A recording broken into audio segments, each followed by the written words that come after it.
Good day. Welcome to SO 104, Studies Session 6, Meaning of Economic Development. Introduction. Economic growth is designed to raise the general standards of living in a country so that there is a greater quantity and variety of goods and services available for a growing population. It is therefore necessary to know the meaning and difference between economic development and economic growth. Learning outcomes. When you have studied this session, you should be able to 1. Explain the difference between economic development and economic growth. What is economic development? Different authors have different meanings for the term economic development. Meyer and Baldwin, 1957. Confirm that no single definition of economic development is entirely satisfactory. To complicate the definitional problem, there is the tendency to use the terms economic development and economic growth interchangeably, though the two terms are conceptually different. Using the words of Meyer and Baldwin, 1957, economic development is defined as a process whereby an economy's real national income increase over a long period of time.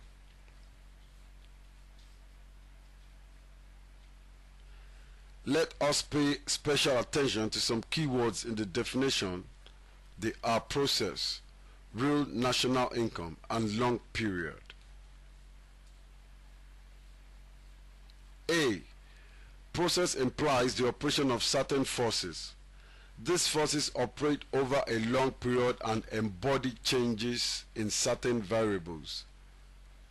Process varies under diverse conditions in space and time. The general result of the process is growth in an economy's national product. When we focus only on the growth in national product, we are taking a comprehensive view of the end result of the development process. When we examine the process in more detail, we observe that many other changes, each of a particular character, accompany the rise in output.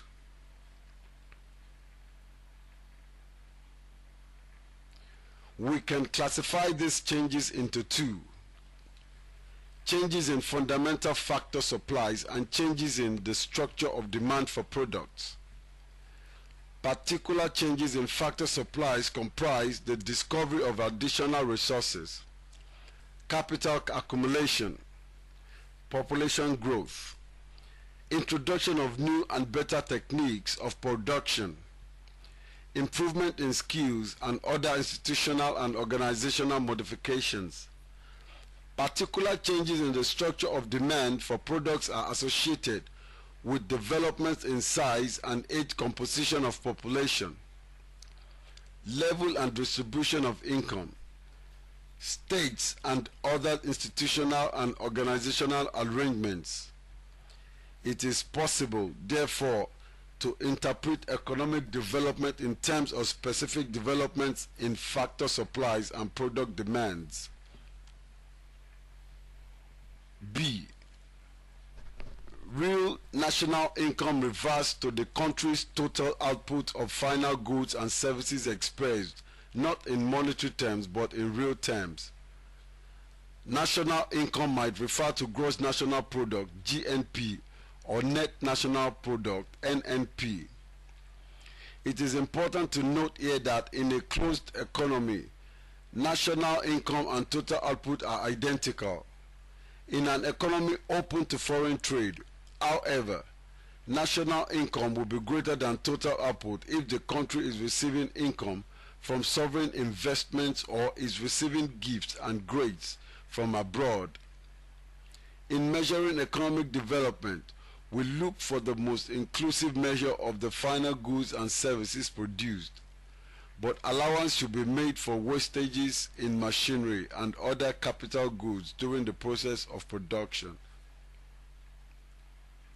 Since Gross National Product (GNP) makes no allowance for capital replacements, a better measure is Net National Product (NNP), which includes final consumer goods and services plus only the net additions to capital goods.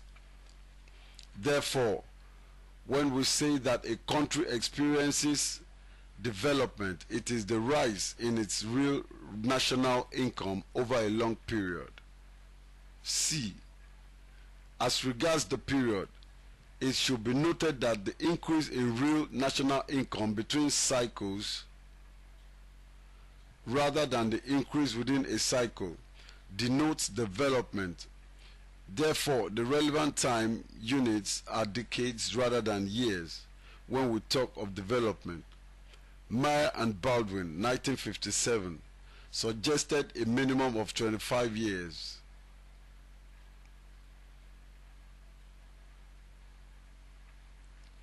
Another definition gives economic development as something more than merely an increase in aggregate output. It is assumed to mean a rising standard of living. Such a view requires economic development to be defined as a process whereby the real per capita income of a country increases over a long period. By relating the development to the problem of removing poverty, many will see development as an increase in real per capita income. For if the criterion is only an increase in real national income, then a situation is possible in which real national income rises, but the standard of living does not. This would happen whenever population growth surpasses the increase in national output, but the result that real per capita income falls, or if the increase in national income is paralleled by an equal increase in population, real per capita income would remain constant. It should be noted that this definition still emphasizes the importance of real national income indirectly because of the following. 1. A larger real national income is normally a prerequisite for an increase in real per capita income. 2. If an increase in per capita income were taken as the measure of development, we would be in the awkward position of having to say that a country had not developed if its real national income had risen, but population had also risen at the same rate to rub off the impact. 3. If per capita income is the measurement, the population problem may be concealed, since population has already been divided out. The field of inquiry is then unduly narrowed. Another definition of economic development is in terms of economic welfare. When we give attention to real per capita income, it is easy to slide into the position that economic development means economic progress or an increase in economic welfare. When the growth of real national income is compared with population growth, and an increase in real per capita income is found, it is tempting to say that this constitutes progress away from poverty towards a better standard of living. At this point, the term economic development no longer denotes only a quantitative concept, but also a qualitative one. The expression is then no longer a descriptive term, but rather a prescriptive term. Therefore, the definition of development becomes a persuasive definition, implying that development is a desirable object. Economic development and economic growth. Economic development refers to the problems of underdeveloped countries, and economic growth to those of developed countries. The distinction between the two terms by Madison, 1970, is that the rising of income levels is generally called economic growth. In rich countries and in poor ones, it is called economic development. But this view does not specify the underlying forces which raise the income levels in the two types of economies. Hicks, 1957. His own distinction pointed out that economic development is in connection with the problems of underdeveloped countries that are concerned with the development of unused resources. Even though their uses are well known, while those of advanced countries are related to growth, because most of their resources have been known and developed to a considerable extent. It should be noted that the terms development and growth have nothing to do with the type of economy. The distinction between the two relates to the nature and causes of change. Schumacher, 1934, makes the distinction clearer when he defined development as a continuous and spontaneous change in the stationary state which forever alters and displaces the equilibrium state previously existing, while growth is a gradual and steady change in the long run which comes about through a gradual increase in the rate of savings and population. This view of Schumpeter 1934 has been widely accepted and elaborated by a good majority of economists. According to Goldenberger, 1965, economic growth means more and more, while economic development implies both more output and changes in the technical and institutional arrangement by which it is produced and distributed. Growth may well involve not only more output derived from greater amounts of inputs, but also greater efficiency, that is, an increase in output per unit of input. Development goes beyond this to imply changes in the composition of output and in the allocation of inputs. By sectors, Friedman, 1972, defines growth as an expansion of the system in one or more dimensions without a change in its structure, and development as an innovative process leading to the structural transformation of social systems. Thus, economic growth is related to a quantitative sustained increase in the country's per capita output or income, organized by expansion in its labor force, consumption, capital and volume of trade. On the other hand, economic development is a wider concept than economic growth. It is taken to mean growth plus change.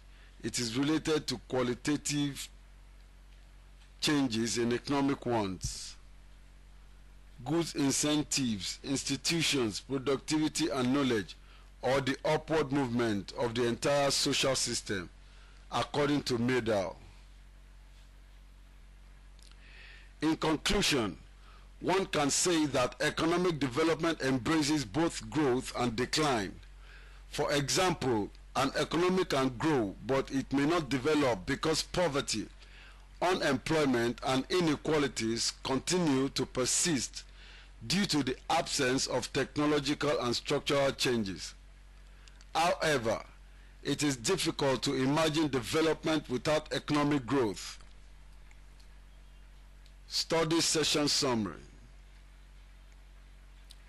In this session, you explore different approaches to defining economic development. Also, we differentiated between economic development and economic growth.